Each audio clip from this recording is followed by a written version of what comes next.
Yeah. Eh. Cruzo bordes sin papers, mochila, sudor. En la yarda con mis primos, counting every favor. Me pararon en la esquina, luces rojas en la piel. Pero el miedo se me quiebra cuando pienso en mi abueliel. Retorno con orgullo, mira, traigo mi raíz. Homie, cargo mis fracasos como oro en cicatriz. Me sacaron de mi calle, pero no de mi razón. Tengo casa en 2 países, solo un mismo corazón. Deportado, story Spanglish, same corazón, same fight. De ley pa' México, shining my own light. Hay que borrar lo que el pueblo sembró. Deportado pero fuerte, mírame aquí sigo yo. No rendirse.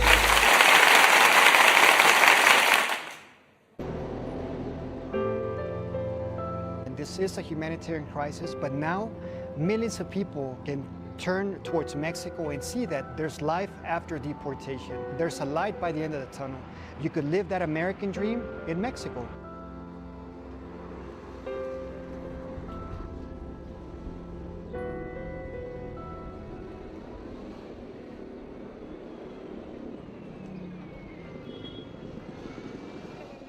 My name is Israel Concha. I'm the founder and president of New Comienzos, which is a nonprofit that helps migrants, deportees, dreamers, and binational families in Mexico.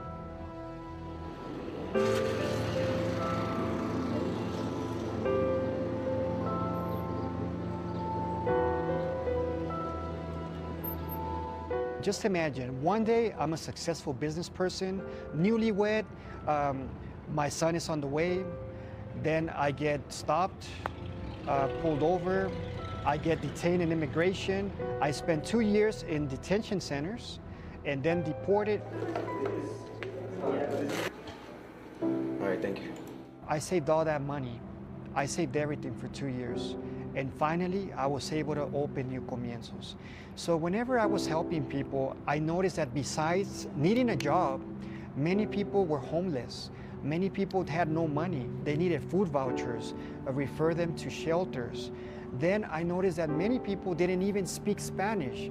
So right now, these are the services we offer. We can refer you to psychological assistance, legal assistance, food vouchers, referring you to a shelter, Spanish grammar, culture, and history classes, certifying your English for work purposes, and even programming courses.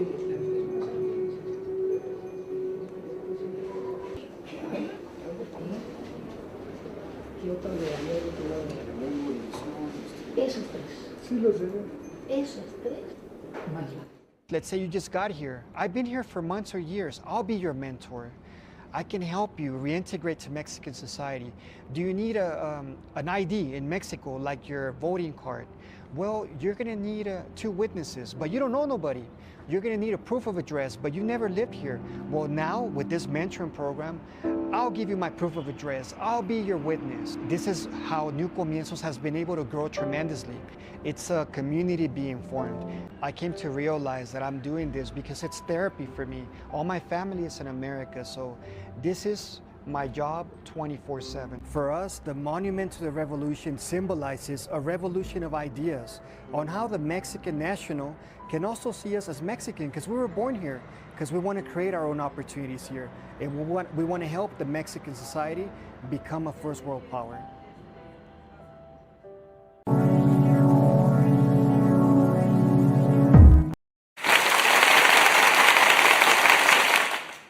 Welcome, Tec de Monterrey students and faculty, to our New Comienzos presentation.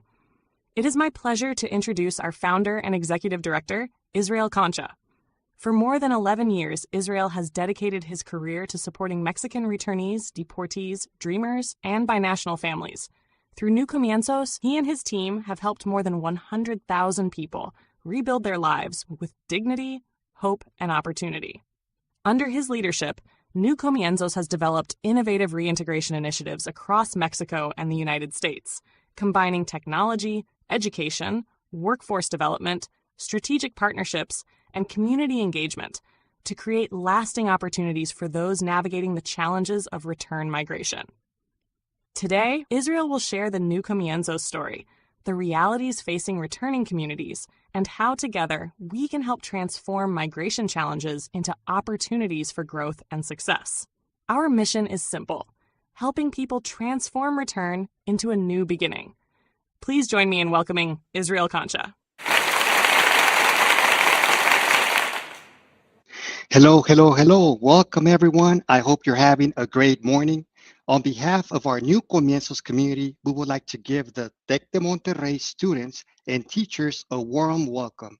Thank you once again for being here today. Before we get started, this will be an interactive presentation, so please feel free to visit our Facebook page by scanning the QR code or by visiting New Comienzos. Also, at the end of this presentation, we will open it up for questions and answers, so please take 20 seconds to scan the QR code starting now. Are you ready? 20 seconds start now.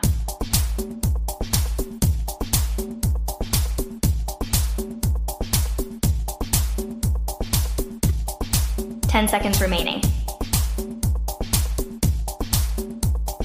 5, 4, 3, 2, 1. Time's up. Welcome back, everyone. Let's continue. Next slide, please. Now, please raise your hand or leave us a comment if you know a Mexican migrant living in the US or someone who may have returned to Mexico after deportation. Please raise your hand or leave us a comment. Wow, I can already see many comments coming in through Facebook. Thank you very much. You can lower your hand now. Okay, as you can see, this subject touches everyone, directly or indirectly. But for many of us, it touches our hearts because we have lived this ourselves. Next slide, please. For example, I want you to meet Pedro. Today is the happiest day of Pedro's life because he just graduated from high school. Pedro is taking a picture with his parents, but there's only one problem. His parents were deported to Mexico. Yes, they're in Tijuana, Mexico, while Pedro is in the San Diego area. Stories like this remind us about the human side of migration, and that is why we wanted to share this with you today. Next slide, please. Now, as you can see, we're dealing with a humanitarian crisis due to the current immigration climate in the US and Mexico. This situation is causing millions of migrants in the US to consider returning to their home country. Next slide, please. I want you to pay close attention to this slide. According to the Migration Policy Institute, there are almost 14 million undocumented migrants in the United States, and more than 5 million are Mexican nationals who do not have legal status. This means they're subject to deportation regardless of their age. Next slide, please.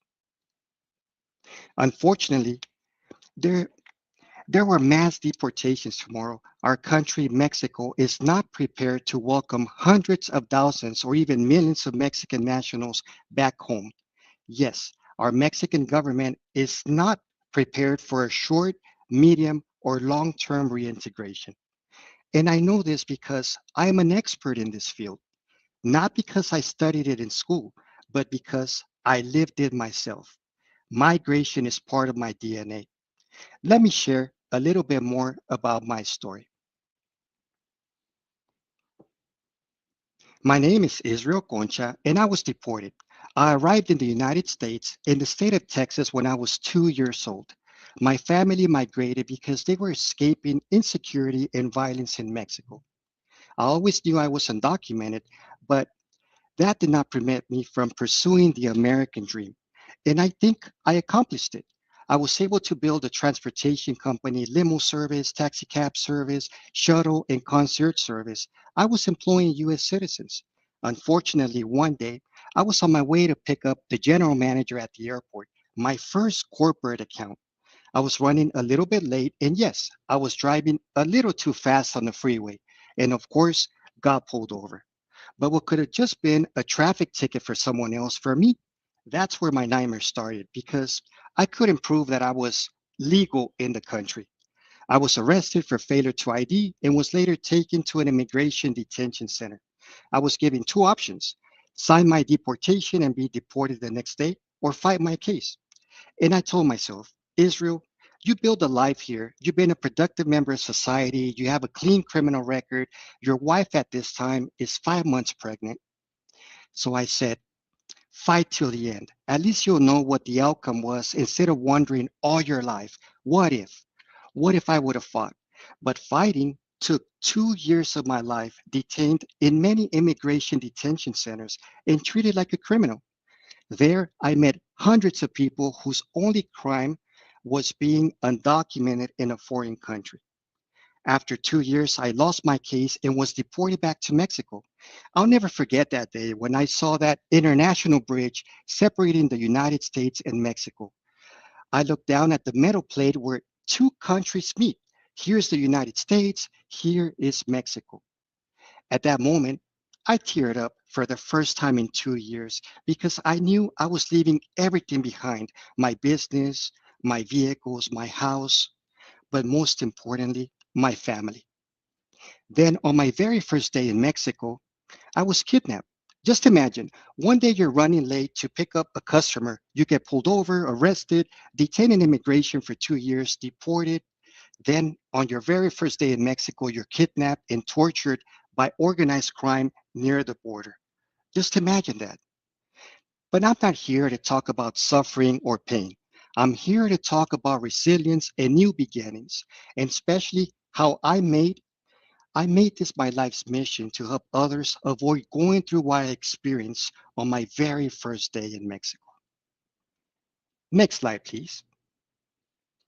1 year later, I founded New Comienzos, and today, more than 11 years later, we have helped over 100,000 people through many free services. Next slide, please. We can connect people with emotional support, legal support, English certification, Spanish grammar classes, scholarships, and much more. But most importantly, a mentoring program where we help one another and create community. Next slide, please. And we create community no matter where you live. This is the formula. And after many years of knocking on doors, they finally opened. Next slide, please. The Little LA area. Yes, today more than 2,000 deportees, returnees, and binational families work, live, study, have opened their own businesses and more. And I would like to show you a short video so you can see more about what I'm talking about. Go ahead.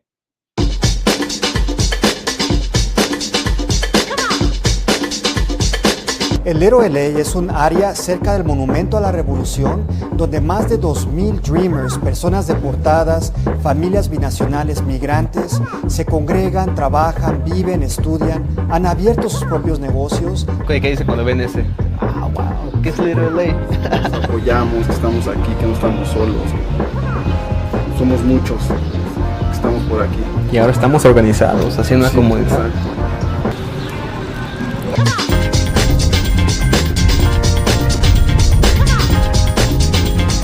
Muchos de nosotros nunca conocimos a México.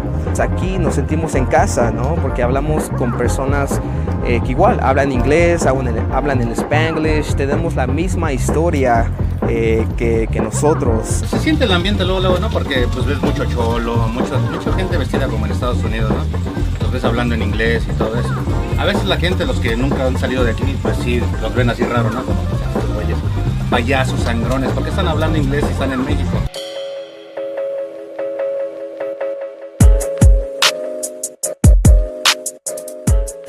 Mi familia emigró allá cuando yo tenía 3 años y a los 18 años pues me dieron mi permiso de trabajo por parte del programa de DACA. Después de que llegó la administración Trump, pues dije, este papel ya no me sirve.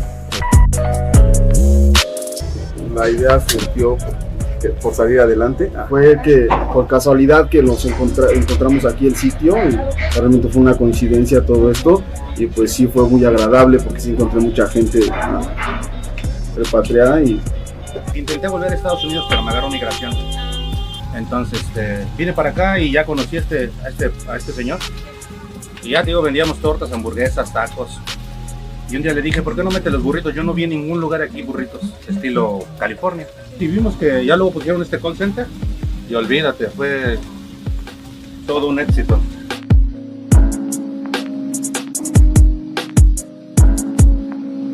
Yo busqué trabajos en inglés y los únicos que aparecían pues eran call centers.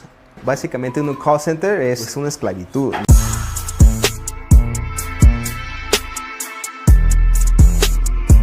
Una jornada muy larga, no hay beneficios, no hay como un desarrollo para que puedas crecer. Yo de hecho trabajaba en este call center, pero lo hice porque veía que mi mamá estaba muy desesperada con la situación.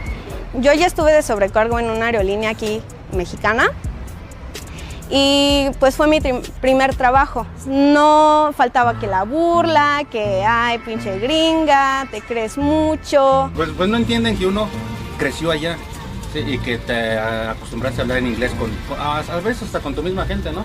El tratamiento que me ha dado el gobierno pues me ha tratado como un inmigrante, que realmente siento que ellos piensan que no soy de aquí.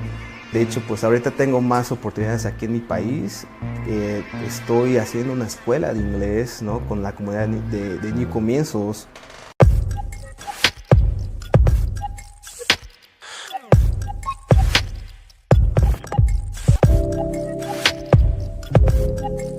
New Comienzos, que es una asociación civil que se dedica a apoyar a Dreamers, personas deportadas, familias binacionales, inmigrantes en México. Desde apoyo psicológico, apoyo legal, vouchers de comida, referirte a un albergue, si estás en situación de emergencia, que haya un mentor que te apoye, gente que ya ha pasado lo mismo que tú. Aquí en Little LA, New Comienzos, todo eso, siento que me entienden mejor, me aceptan como soy. Yo creo que es lo que falta aquí en México, ¿no? De que tengan la mente abierta, de que no nada más hay un México, también hay personas que quieren vivir aquí.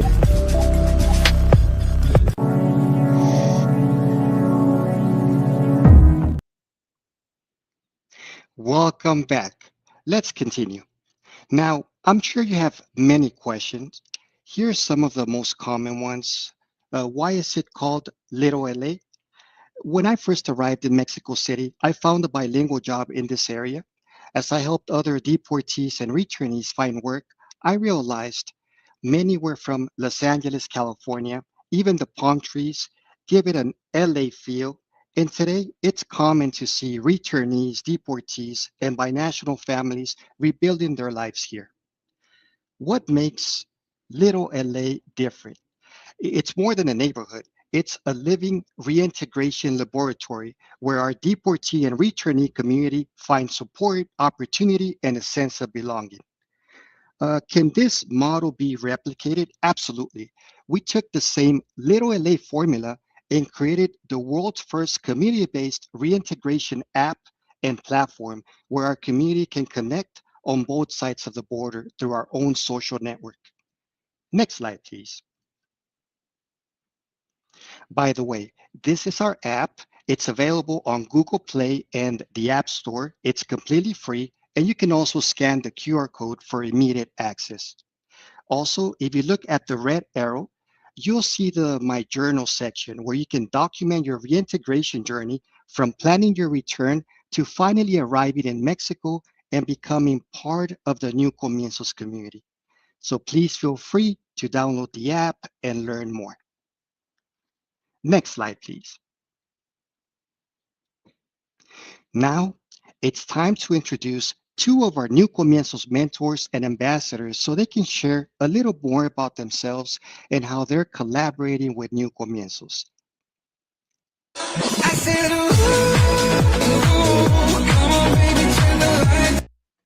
Please welcome Edwin Rendon, Director of Strategic Alliances at New Comienzos.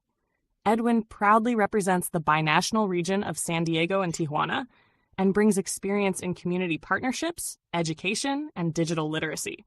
He also supported New Comienzos as a facilitator for our MOOC program, helping our community complete English certifications for the workplace. We are grateful for Edwin's leadership, support, and commitment to migrants, returnees, deportees, dreamers, and binational families. Please welcome Edwin Rendon to the new Comienzos community. Edwin Rendon, welcome aboard.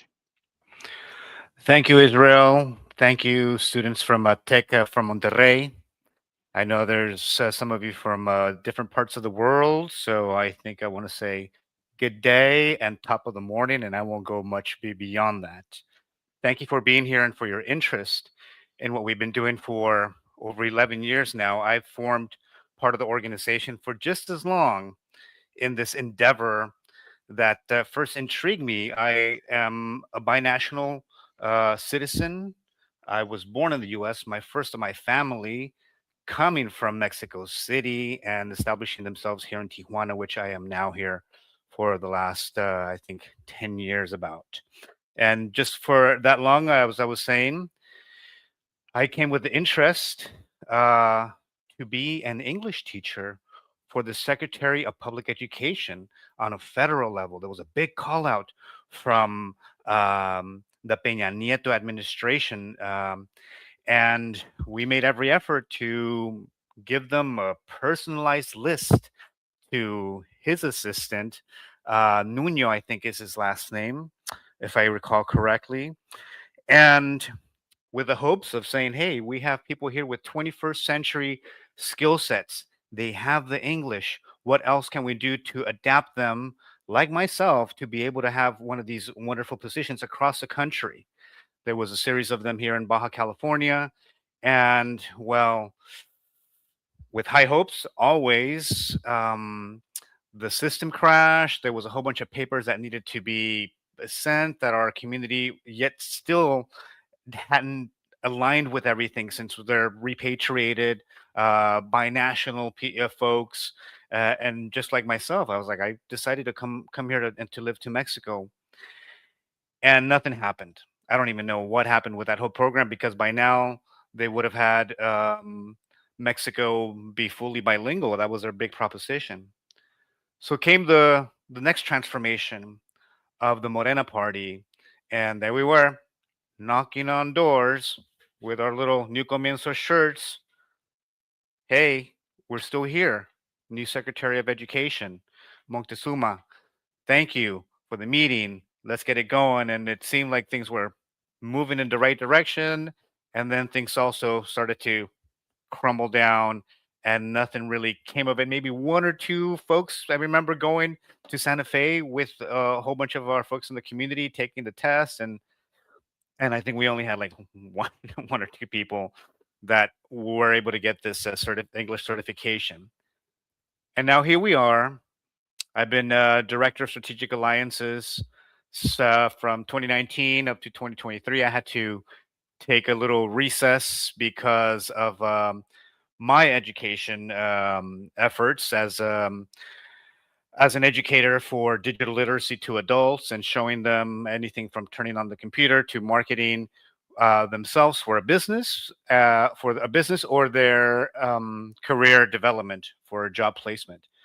And Israel discovered a little pathway into certifying the English capacities that our community needs, because whether they finish high school, university, you have to revalidate your education in Mexico. It isn't just as easy as showing, here's my diploma from X school, X university. There's a whole process behind it, and it isn't just as easy, even if you have the full English capacity. So through a program sponsored by the United States Department of State, we were able to find these massive open online courses, and Israel discovered it. I facilitated the first course for us. We started with a good set of folks that were aspiring to get this, and we were able to have 7 folks graduate from that 5-week course. We gathered on Saturdays. We had breakout sessions, and we were constructing their CVs, because in Mexico, for the most part, you are required a curriculum vitae, your paper, your life on paper, your work experiences. And so some folks didn't know about the cover letter and certain other things that we went through. in this module of career development. So this septet of students, I'm calling them students because I'm also, I'm an educator, even though it's just a facilitator here doing the work, and participants. But now we're breaking on to the next level where we're going to be looking for, we're aligning ourselves with a Cambridge certification and TOEIC certification as well. So we're taking a little step by step, but gradually moving forward with these opportunities, because that little paper opens up doors, validates the English. They could even become facilitators themselves and teach the English to anybody in the world.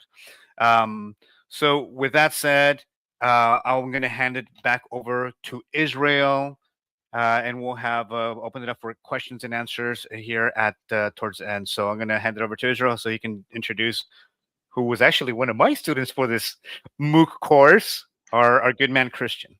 Israel, please.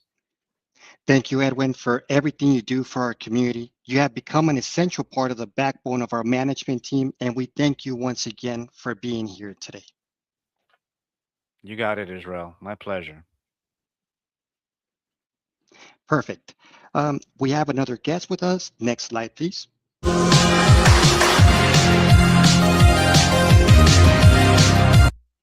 Dr. Christian Espinoza is an aspiring policy analyst and higher education administrator whose work focuses on migration, educational equity, and public policy. He earned an Associate of Science in Computer Science from San Bernardino Valley College, a Bachelor of Arts in Sociology from UCLA, a Master of Education in Higher Education Administration from the University of Redlands, and a PhD in Urban Educational Leadership and Policy from Claremont Graduate University. Through his academic and professional work, he is dedicated to advancing equitable policies that expand educational opportunities and improve outcomes for diverse communities.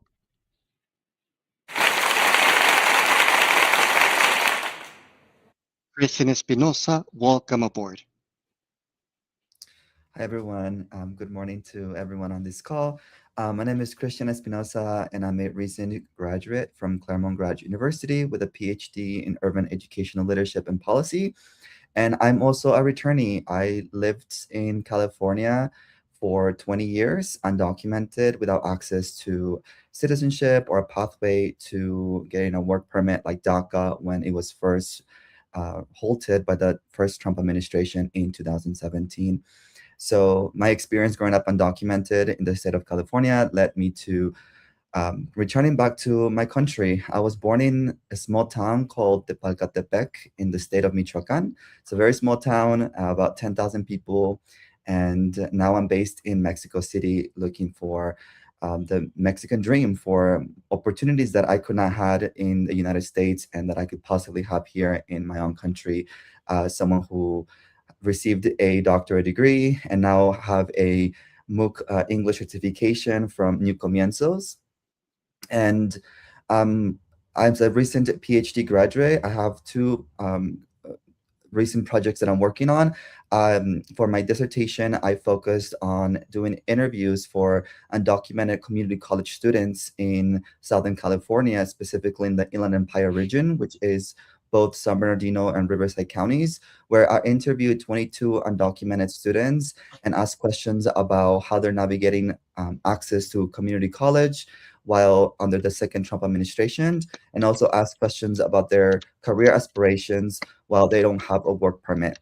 So many students go to school, they go to college, they graduate, they get a degree, but because they don't have access to the DACA, Deferred Action for Childhood Arrivals work permit, they graduate and they cannot work legally. They cannot exercise their talent, their degree, their knowledge, the skills that they developed over the years of going through college. So I interviewed those students and came up with a 200-page dissertation that entails their stories and the recommendations that I give institutions in the United States to be able to support them, but also to institutions here in Mexico on how to support students who are now coming back if they are forced to return, whether they're deported or whether they are making a decision on their own to voluntarily self-deport.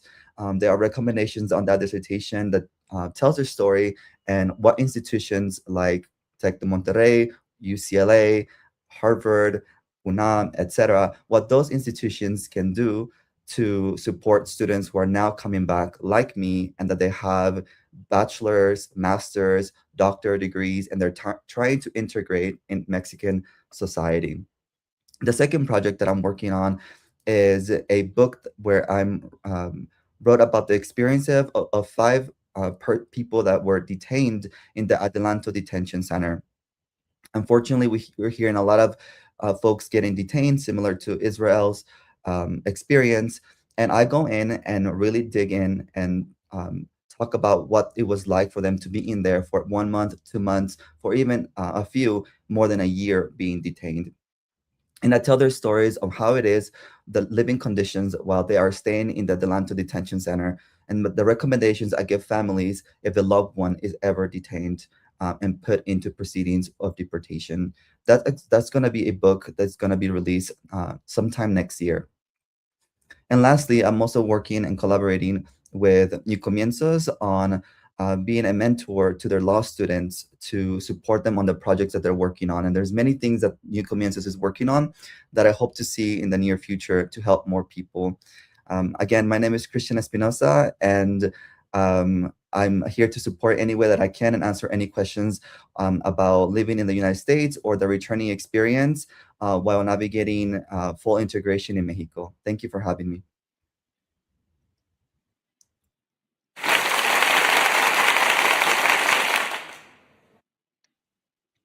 Thank you, Christian, for being part of our community. We're grateful that you're volunteering your time with New Comienzos, and hopefully we'll soon begin several projects together that can benefit thousands of people.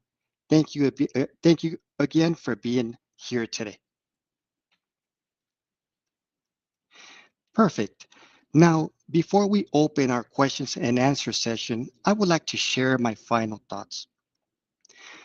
When I was forced to return to my home country, many people thought my dream was over. But Mexico taught me something very powerful. Dreams don't belong to a country, they belong to people who refuse to give up.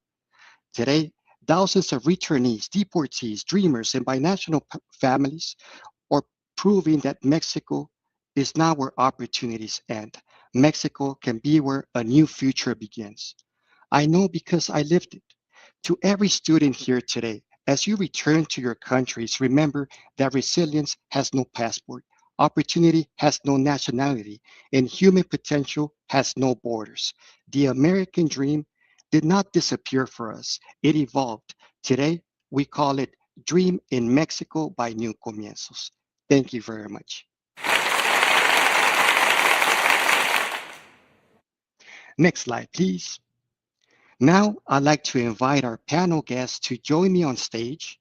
Everyone joining us on social media, feel free to post your questions now so Edwin, Christian, or I can answer them live.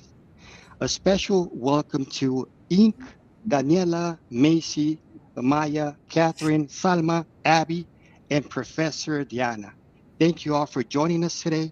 We're honored to be part of your learning experience and excited to welcome students from 6 different countries, along with the Tec de Monterrey professors and staff. Now, without further ado, let's begin our questions and answers session.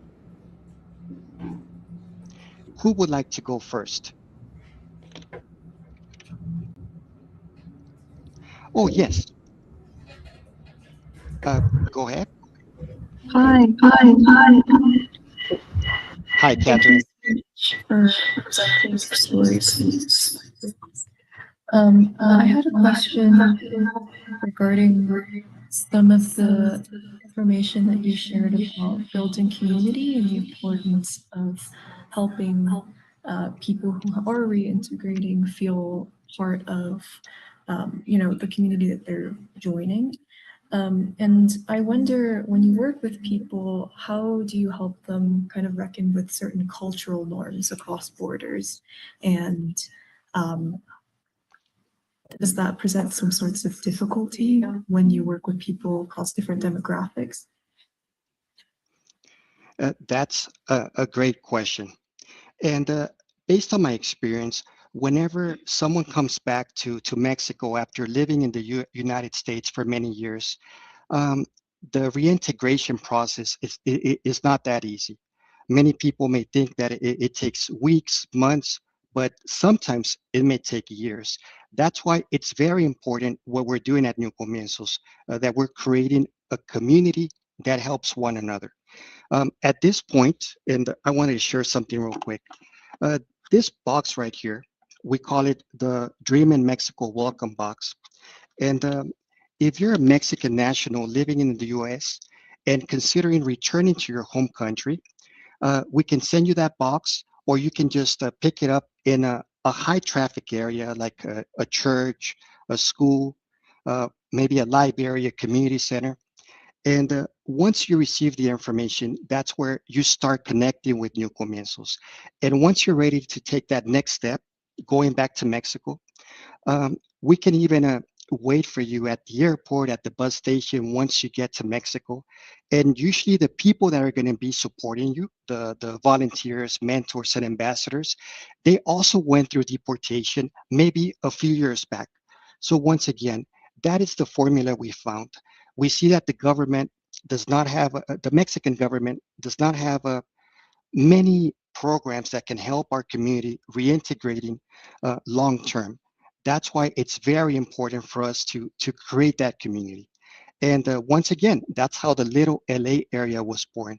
After many years of helping one another, now we can honestly say that there's an area where we feel like we're part of the community, part of something bigger than ourselves. As a matter of fact, we invite you guys, if you're still going to be in Mexico today, tomorrow, or over the weekend, if you want to visit this Little LA area in the heart of Mexico City, we can organize the Little LA tour for you. Thank you very much. Any other questions? Yes, who would like to go next? Go ahead. And Christian, Edwin, if you want to help me on this one. Absolutely. Okay. Hi, this is Ink. Thank you so much for hosting today. There's some echo, so I hope that's not affecting too many people. My question is, I really appreciate you identifying the sort of need to document journal and sort of archiving the experiences of migrants through your app. And in this way, I think I understand the role of technology. I've also seen on your website that you specifically outline let me find that direct quote. It was, I guess, like 21st century technology and centered innovation. So my question to you is, what role does artificial intelligence have in your program, and why is it necessary to have it in the lives of an undocumented immigrant or returnees, or in integration programs? Thank you very much, Ink and Macy. That's an amazing question, because we do use technology for everything. We use 21st century technology, automations, AI, and for example, we just created the world's first community-based AI companion and reintegration coach. In other words, whenever you on our website, whenever you register for our website, and you guys are more than welcome to do this, register there. In a matter of minutes, our AI companion and reintegration coach will also give you a call and follow up with you 24/7, even during those times where you may have um, a difficult time. Maybe you can't sleep, you need to talk to someone, but there's no one available. Now you can call, text, email, or even communicate through Messenger and now other social media channels with this AI companion and reintegration guide. So it's helped New Comienzos to be able to provide services to many more people, and and also follow up 24/7, which before AI and technology, we were not able to do so. Also, if there's mass deportation tomorrow, we're ready.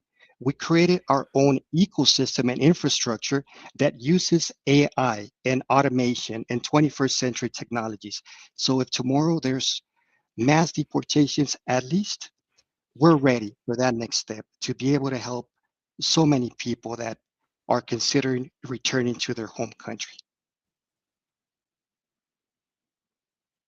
And even with that factor, Inc., we don't do away with the interpersonal uh, aspect of it all. There's nothing like a communication with another person, because even if it's just listening to what a person may be going through, it's helpful to them. So we also have that factor embedded within our whole ecosystem, that a live person will be designated to carry along the case, if you will, and be able to help with the full integration along with these other AI factors, because it has helped us streamline a lot of things. And we're going to be getting hopefully some of those good NVIDIA microchips. I'll call my old client to see if they'll they'll pass us on some of those good GPUs now that they have, since they're so fast in everything that they're doing. And yes, technology is growing fast, but we're also never leaving behind that human factor of that interpersonal relationship with somebody. Just wanted to add that. Thank you very much, Edwin, for sharing. Thank you. Any other questions? Oh, yes. Uh, Daniela, go ahead. Yeah, I just wanted to ask how undocumented migrants are able to access things like, setting up own businesses, going to college and universities and things like. How do they access that without having like documents to prove that they're able to access those without citizenship? Great question. Um, I'm going to let Christian answer this, if you like, Christian. Yeah. Hi, Daniela. Thanks for your question. So there's a lot of misconceptions here in Mexico about the experience of undocumented immigrants living in the United States. And every state has their own state policy and access on what that looks like for every student. I grew up in the state of California, specifically in Southern California, in Los Angeles area. And undocumented students, like any US citizen or green card holder, they have rights. They have the right to an education. There are a policy that whether the student arrived as a young child, like I did at the age of 9, you have the right to a K-12 education, primary, secondary, and high school. And every institution of higher education has also their own policies on how to deal with students. Undocumented students in the state of California are actually classified as international students. And so they enroll as international applicants, and they're able to take on resources on the community or on campus as an international student, meaning that they also are charged 3 times more money than the domestic US citizens. However, there are scholarship opportunities, both institutional scholarships and community-based scholarships. I received some scholarships through UCLA, the University of California at Los Angeles, that came directly from the university. So that money does not have any federal or state restrictions. That money comes from donations from alumni or members who donated money to UCLA. The second pool of funding that comes is from community-based scholarships. In the United States, it's very common that many organizations like Denny's, H&M, restaurants, anywhere you've eaten, like you can think of Cheesecake Factory, like some random restaurants that offer scholarships to everyone, regardless of their immigration status. While in states like in Alabama, it's actually prohibited to enroll undocumented students in public institutions. So again, it varies depending on state, but most blue states like New York, California, Washington State, Colorado, etc., they do permit undocumented immigrants of any status, whether they have DACA or not, to have a higher education at any level. Hope that answers your question. Thank you very much, Christian, for sharing. I would also like to add that during the years, we've noticed that many dreamers in the U.S. still with DACA have decided to just tear that DACA paper, because many feel that they're living in a golden cage. And once they return to Mexico, they see that more opportunities open up with either U.S. universities in Mexico and also Mexican universities. As a matter of fact, there's many grants, in-kind support, or scholarships that Mexican nationals in Mexico can apply for, even from US universities or foundations. The only problem here is that you have to look and look and look and look until you find those opportunities. That's why we always say that we're always knocking on doors. Would you like to add, Christian? No, it's such a big question, to put it in simple terms. But the thing to take away from this is that you can be undocumented, whether you're on a tourist visa, which is a B1, B2 visa, and still enrolled in higher education in the state of California. The policies in the state of California are very inclusive, although they are changing because of the Trump administration right now. But there's many state bills, like the Assembly Bill 540, which allows undocumented students to pay in-state tuition if they lived in California for more than 3 years, or if they graduated from a California high school. So there's a misconception, like, you're undocumented, there's nothing that you can do. Education is a right in the United States, and anyone who wants to pursue one can. Thank you very much, Christian, for sharing. Very valuable information. I know we only have a few minutes left, so we'll take one final question from the panel. Okay, I see your hand up. Inc. and Macy. My name's Macy, and I was just wondering if your organization has prompted any reform in Mexico's government's policy towards deportations and reintegration, and whether or not you've received any support from the government or any other organization. Thank you very much, Macy. I would love to say yes, but in reality, Mexico government is a different story. As a matter of fact, we just did a survey for 200 participants that are recent deportees that received assistance from the federal government at a border point. And when we asked them if they received any government support, the only thing they received was a photocopy of a document that proves that they're Mexican citizens. That's it. The Mexican government will talk about a program called Mexico Te Abraza. And if you go to the website, so much wonderful information, but the reality is that there's a lot of work to be done. As a matter of fact, this infrastructure that we created and that we've been implementing, we know that it could help the federal government with this program, Mexico Te Abraza, so it can become a lot stronger, especially because we have over 11 plus years of experience. As a matter of fact, today, we have a group of volunteers that are going to be going to the Mexico City Congress. So yes, we always continue knocking on door. The only problem here is that there's no political will, in my point of view. So it's very disappointing for us. That's why the best way to continue helping one another is this community-based organization like New Comienzos. Can I add something? Yes, go ahead. So we also have to think about people like me, right? Like I left my country when I was 9 years old. El español no lo tenía muy perfecto. A los 9 años todavía no perfectaba mi español y por eso sueno, pues, como dicen aquí, pocho.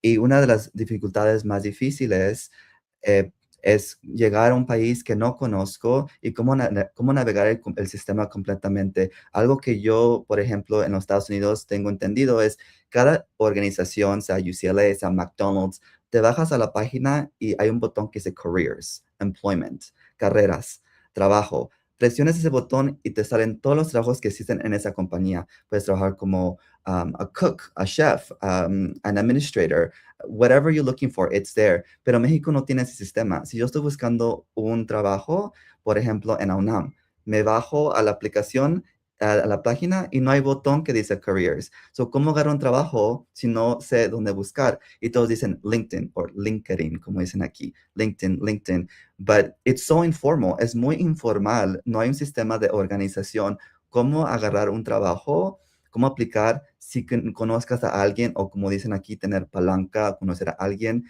En los Estados Unidos yo nunca tuve que tener palanca. Era solamente Cristian Espinosa, tiene este doctorado, tiene este certificado, and then you compites con las demás personas. Pero aquí en México es muy difícil saber qué decir, cómo presento my labor experience. sin decir que no soy estadounidense, porque no lo soy. No soy americano, no soy US citizen, soy mexicano de nacimiento. Y muchas veces cuando me presento dicen, estadounidense. Entonces, en eso estamos trabajando con Nuevos Comienzos. ¿Cómo decimos nuestras historias? ¿Cómo nos integramos al sistema mexicano cuando vinimos con todo como nosotros, culturalmente como americanos? Y es algo que yo no he visto que el gobierno está apoyando o apoyándome o apoyando Nuevos Comienzos para tener estas pláticas, para estas conversaciones de cómo cerrar ese gap para poder fully integrate into Mexican society. Yeah, I had to do Spanglish because I'm all over the place, my mind. Thank you very much, Christian. Did everyone get that? Are y'all practicing your Spanish? Yes, more or less. Thank you very much for sharing. Edwin, would you like to add? Yeah, I want to say that, ever since volunteering with the organization, the discrimination has been the hugest factor, I would say. And here we are hosting a World Cup, embracing everybody from around the world. So much camaraderie, right? But then we have these folks that are repatriated, and even their own family sometimes rejects them. So it's a very unfortunate thing that the value of them is not fully seen, because between all the money wired from the US to Mexico, from the person who's working out there and sending money down to Mexico for their family for the house, and then they come back and there's no house and the family spent the money, and so, and then not embracing the person who has been returned, whether voluntary or involuntary. There's that's very heavy, and it causes a lot of sorts of psychological problems that we also are here to listen to. And from witnessing all this ever since I was a little kid, living up alongside the border in San Isidro, Tijuana and San Isidro, like this, I would see people crossing the border pretty much daily. At night, border patrol coming in. But now, to me, it's not a phenomenon. It's something that's been consistently happening, and here I am in my adulthood, uh, on the other end, helping people, creating these alliances, and really trying to break all these thoughts of this person talks Spanglish and doesn't talk English correctly, and doing away with that stigma that stings. It really does sting, and we're making our own palancas.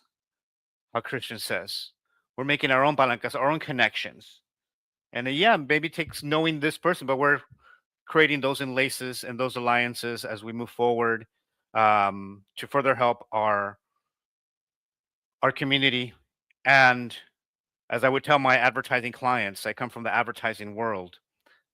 With my background in education, I just did a little Mark Zuckerberg, if you will, from my alma mater, and went into advertising. But I had a lot of nonprofit clients, the second part of my trajectory, that I would I would say, I'm sorry I had to be here. A Boys and Girls Club and other nonprofits. Like, well, why? Well, we need to promote our mission and garner money for our endeavors. I was like, well, if the governments did their thing, you wouldn't have to exist, and I wouldn't have to be here.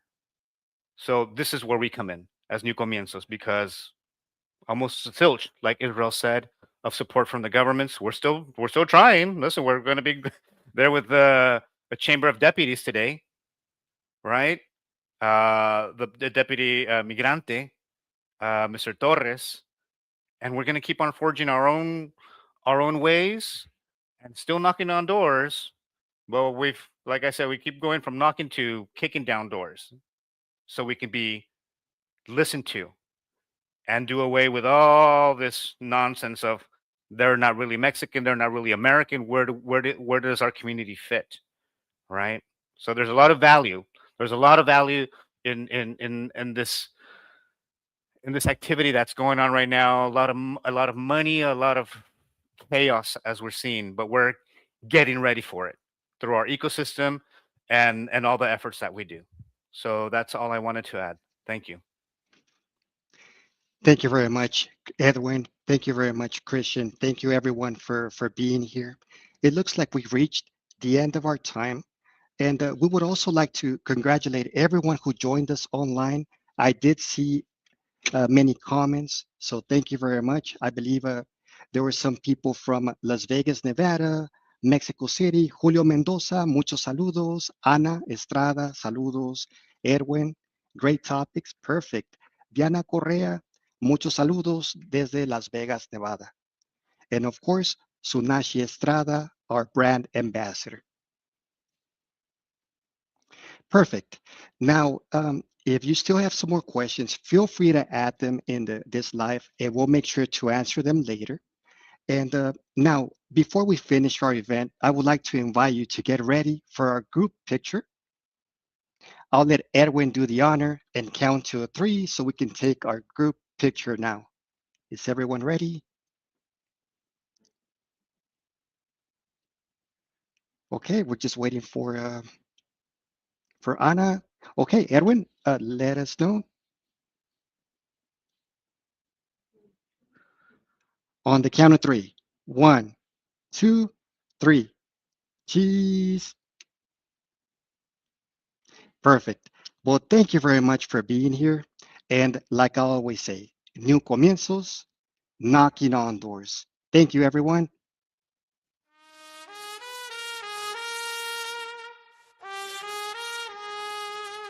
Hey.